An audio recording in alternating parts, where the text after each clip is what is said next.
Bonjour tout le monde. Aujourd'hui, j'ai deux choses à faire.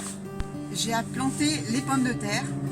Alors mon lilas n'est encore pas en fleurs, je vais vous le montrer. Mais les pommes de terre ont de beaux germes. Donc j'ai pas envie de les laisser plus longtemps à la maison. Je préfère les planter maintenant. J'ai regardé la météo, on ne prévoit pas des gelées, donc je vais le faire maintenant. De toute façon, une pomme de terre, même si gèle et que le feuillage n'est pas sorti, ça ne risque rien. Et puis ensuite, eh bien, je vais rempoter en godet individuel une partie des tomates que j'avais semées. Vous savez, je vous avais expliqué la dernière fois que j'avais fait deux semis séparés. La première, ce sont des semis de graines que Stéphane m'avait envoyées. Donc c'est celles-là qui ont bien levé et ça commence à filer. Donc il est urgent de les rempoter en godet individuel. Quant aux autres, celles que j'ai appelées canicules, je vous ai expliqué pourquoi je les ai appelées comme ça. C'est simplement des graines que j'ai récoltées l'année dernière sur des fruits ayant subi une sécheresse avec très peu d'arrosage. Si vous voulez en savoir plus, je vous invite à revoir la vidéo où je vous mettrai l'affiche quelque part sur l'écran. Et bien voilà, je vous ai tout dit. Alors excusez-moi pour le bruit, mais c'est le camion poubelle qui passe dans la rue. On va attendre qu'il passe. Ça y est, il est parti. Bon, donc eh bien, allez, je vais d'abord m'occuper des tomates. Je vous avais déjà montré comment je faisais, il y a d'autres vidéos sur le sujet, mais je vais quand même vous le remontrer, histoire que si jamais il y a des nouveaux qui viennent sur ma chaîne, eh bien, comme ça ils verront comment je procède. Et ensuite on ira planter les patates. Allez, c'est parti! Donc voilà les tomates des graines de Stéphane. Donc dans l'ensemble, tout a germé. Alors il y en a certaines qui sont encore toutes petites, donc je vais faire attention de ne pas les bousculer. Je ne vais rempoter que les graines qui ont bien poussé, comme celle-là qui commence à s'étirer, celle-là, voilà. Dès qu'elles ont deux feuilles, hop, je les passe en godet individuel. Les autres, je vais les laisser se développer tranquillement et je referai un autre rempotage ultérieurement.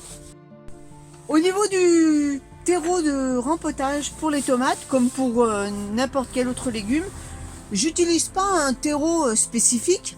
En fait, j'achète en fonction des promos du moment. Donc ça peut être du terreau universel, du terreau pour potager, et là, c'est du terreau du jardinier. Voilà, il était en promo, donc j'en ai profité. Je ne m'attarde pas à la finesse du terreau, puisque les plants sont déjà développés. Ce serait pour semer, là par contre, il y aurait un petit souci, je serais été obligée de le filtrer avec une passoire. Mais au niveau des semis, je me suis fait mon propre terreau avec mon compost, un mélange de compost, de terre de jardin et de perlite. Donc ce terreau là je le réserve uniquement pour les semis, car les terreaux du commerce sont un peu chers. Et autrement pour le rempotage, j'utilise un terreau, voilà, comme je vous expliquais, en fonction des promos du moment. Allez, je vais remplir des godets et je vous reprends tout de suite derrière. Voilà, j'ai fait une petite série de godets. Alors je vais mettre de ce petit outil qui est simplement un morceau de cagette que j'ai coupé, et ce qui me permet de soulever les petits plants sans abîmer les racines. Je soulève un petit plant en essayant de prendre un peu de terre avec. Je dis bien en essayant parce que c'est pas forcément toujours évident. Et je vais le mettre dans son godet. Donc pour ça, bon, je fais un trou et je viens glisser le plant en l'enfonçant jusqu'à enterrer la tige jusqu'aux feuilles. C'est important car tout le long de la tige, il y a des poils. Et ces poils vont devenir de futures racines. C'est pour ça que plus vous le plantez profond, et plus il y aura des racines autour de la tige. Et bien après, je continue. Donc toujours la même lignée hein, pour pas mélanger les plants. Donc je soulève.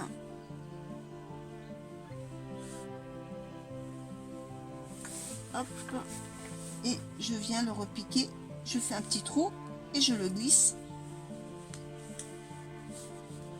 dedans et j'enterre jusqu'aux feuilles.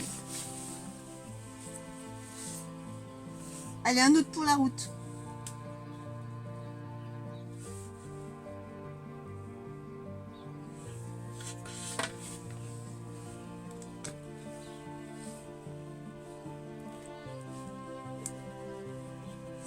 Voilà, bon bah écoutez, je vais continuer toute seule parce que ça va être long pour vous et je vous retrouve tout de suite après. Voilà, j'ai fini de les rempoter, donc j'ai fait 2 bacs. Elles sont toutes petites, mais voilà, elles auront la place de se développer. Alors oui, il y en a qui n'aiment pas mettre de l'eau au fond. Moi je sais que je le fais tout le temps. Ça m'évite de venir tous les jours pour donner un coup d'eau. Moi ça réussit bien. Donc je mets un fond et puis j'attends que le qu'il n'y ait plus d'eau et que le terreau ça sèche un peu avant de remettre de l'eau. Voilà, et j'ai jamais eu de problème de pourrissement jusqu'à présent. Par contre, il faut bien surveiller au début. Et surtout ne pas mettre, vous voyez, moi j'ai mis un fond d'eau, mais il faut pas non plus, c'est pas du bain-marie qu'on fait. Hein. Voilà, d'ailleurs vous pouvez le voir, hein, regardez mes salades comme elles vont bien, elles se développent super bien et j'ai de l'eau qui est au fond. Et j'ai pas de problème là-dessus. Alors, je ne dis pas, ne faites pas comme moi si vous ne le sentez pas, parce qu'il y a des personnes à qui ça foire complètement.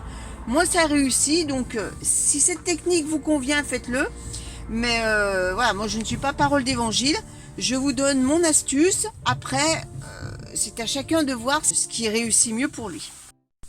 Alors maintenant, on passe aux pommes de terre. Vous voyez, il y a des super beaux germes. Donc, moi je vais les planter maintenant. Alors voilà le lilas. Il commence tout juste à faire des feuilles, donc il est encore pas prêt de faire des fleurs, mais c'est pas grave, je vais quand même planter mes pommes de terre. Alors c'était dans cette zone là que j'avais préparé, alors je sais plus si c'était à l'automne dernier ou en début d'hiver, mais bon on s'en fout. Je vous mettrai le lien de la vidéo si vous voulez la regarder. Je vais mettre un coup de grelinette pour enlever toute l'herbe qui a poussé. Et puis ensuite, on attaque la plantation. Allez, c'est parti!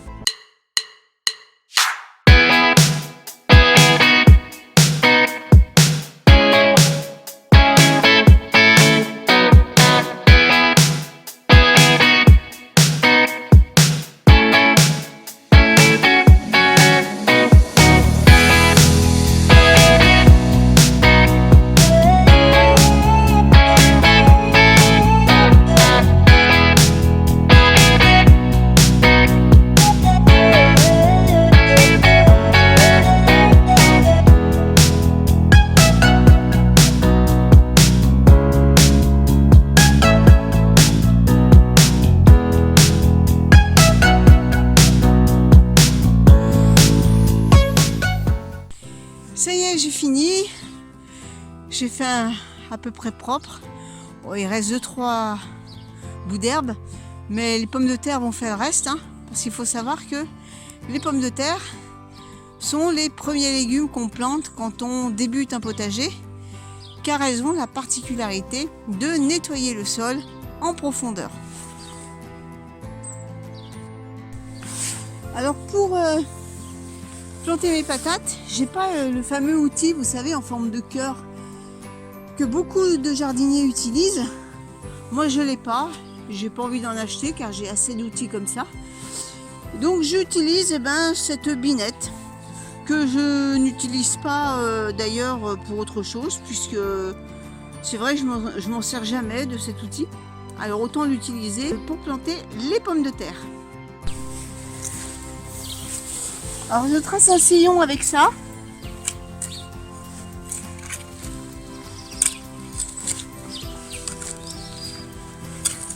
Et c'est dans ce sillon que je vais planter mes pommes de terre.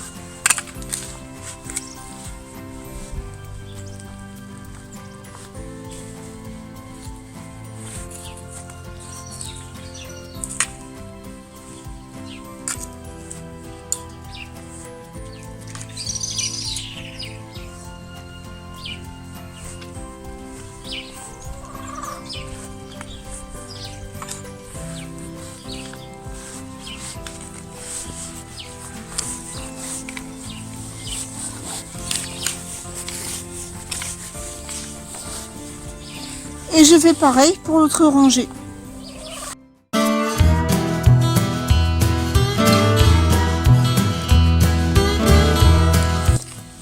Maintenant, je plante mes pommes de terre. Germe en haut.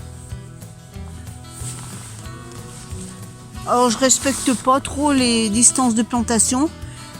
Parce que vu que j'ai une petite parcelle, eh bien, je condense la plantation. En fait, je vais les planter en quinconce. Sur cette rangée, je laisse à peu près ça. Et ensuite, dans l'autre rangée, eh bien, là où il y a un trou, je planterai la pomme de terre de façon à ce qu'elle soit en quinconce et qu'elle ne se gêne pas par la suite.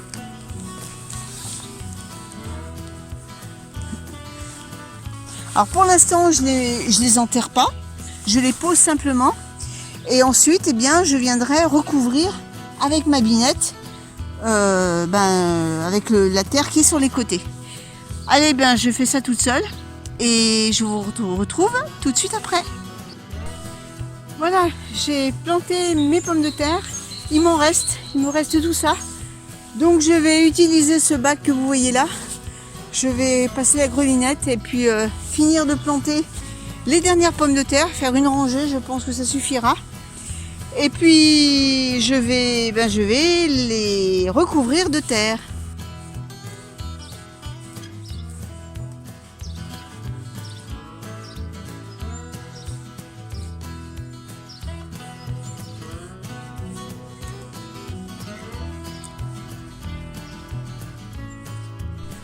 Voilà, j'ai fini de planter les dernières pommes de terre qui me restaient.